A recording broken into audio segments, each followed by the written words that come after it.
What's up, YouTube? It's your boy Vince Rashad, and I'm gonna talk about the whole Michael X Johnson ordeal, the recent sniping, and I don't know what I want to call this video or exactly how I even want to begin talking, because it's like, good God Almighty, man, I've heard some of everything. I mean, I do tend to be a little bit of a conspiracy theorist, but I admit, a lot of conspiracy theorists, man, these dudes just be, I'm talking about these dudes just be all over the place. I'm talking about, there's some niggas talking about it was really the FBI who shot up the police and it didn't happen at all. But I guess, man, what I'm gonna say is this right here. If you look at these killings, right? You go back a couple years ago. Oh man, we'll just start at Mike Brown. Now, I don't think Mike Brown was doing the right thing the day before he died, but he didn't deserve to be killed, but when you're out there stealing, you're setting yourself up for bad things to happen. But Mike Brown was killed, and the first thing I'm gonna say is that these are Wiccan. That's WICCAN, just white European bloodletting. These are ritual killings. Michael Brown was left out as, he was pretty much left out in the open, killed and completely left out in the open for like 4 or 5 hours. And, as Freddie Gray, about a year ago, a year later, after Mike Brown, come Freddie Gray. And Freddie Gray was killed in a very, he was injured severely. You remember his leg being clearly broken before he was thrown in the back of that van or whatever have you.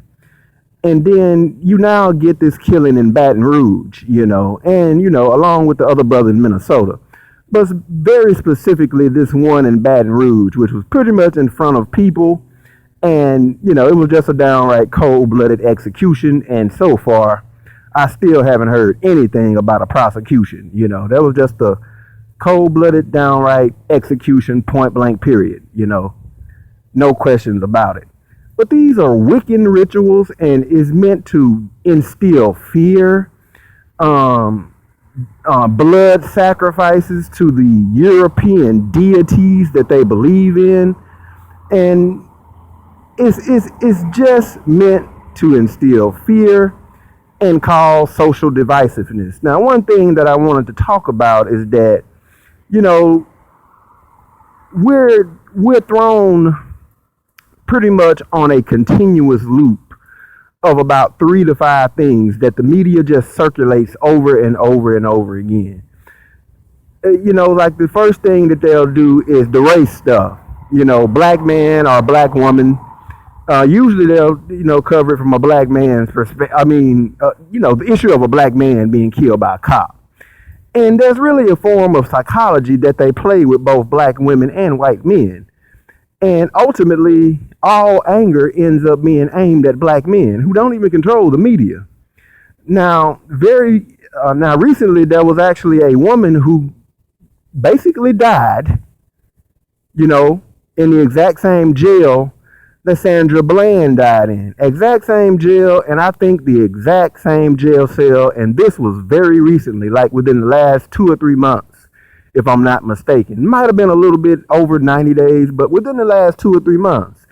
And, a lot of black women, a lot of sisters online are going on and on as if it's black men's fault that we're not covering it. And there was a situation in Houston, Texas, where there was a woman named Crystal Scott who had to shoot and kill a white dude. And, I'm emailing the sisterhood and talking to all these sisters on Facebook and all that, and a very popular YouTuber with over 10,000 subs. I continually ask her to speak about the Crystal Scott situation, but simply put, people, as I've just repeated again and again and again, people are only gonna go with the media, man.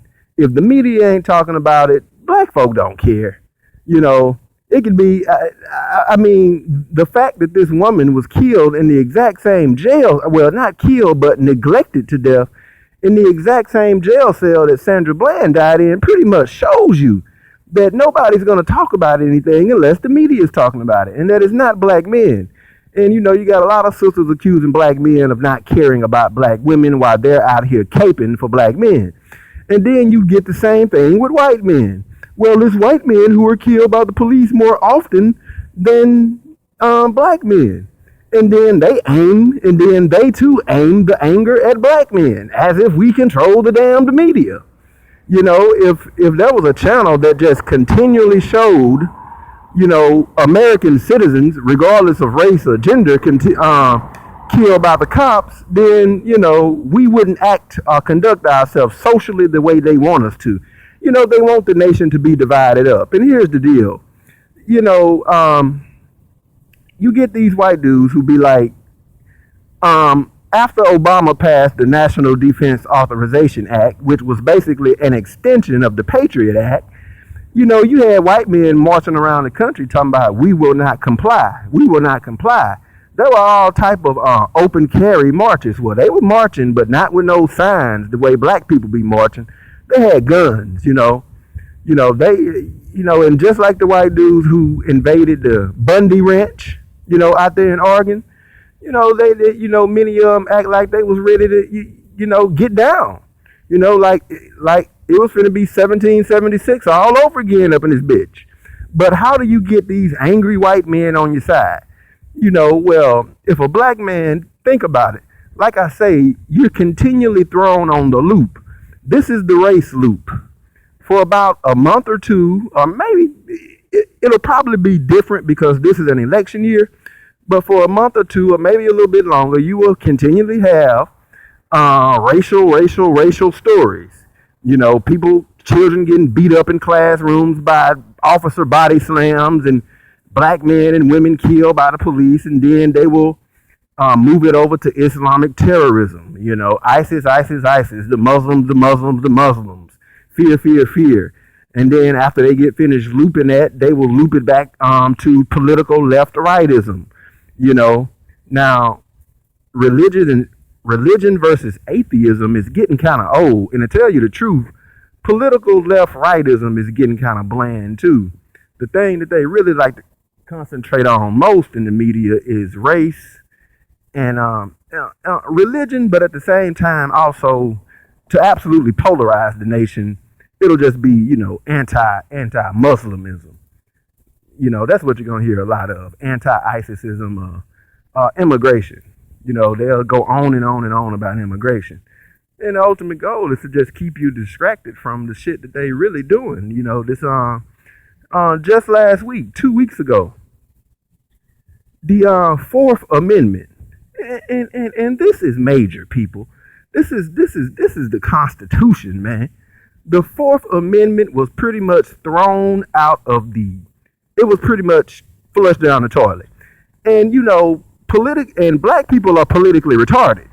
We don't pay much attention to stuff like this, but trust me, these white Rand Paul and Ron Paul supporters, they are irate over this stuff. And they desperately need these situations to happen to, rally white men back on the side of the government. Because white men will be anti-police, and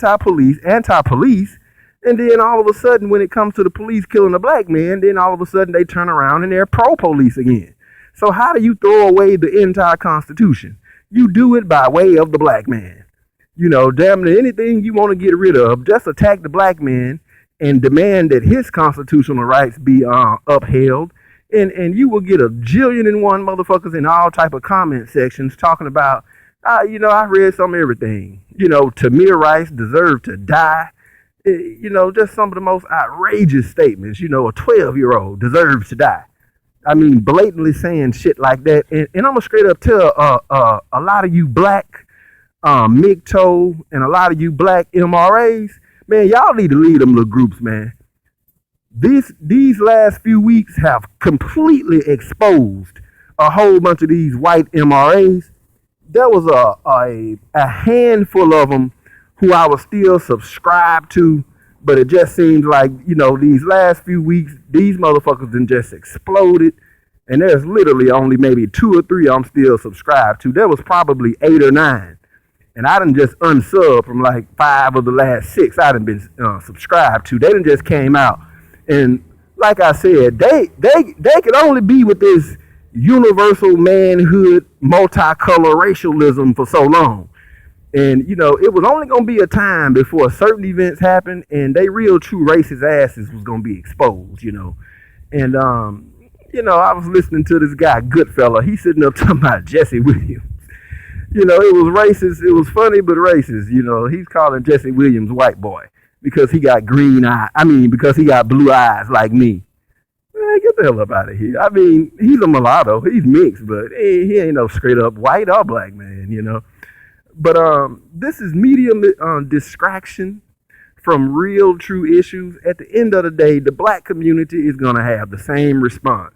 Failed boycotts, anger, Facebook posts, and, a complete lack of action. So I'm not saying that I don't care.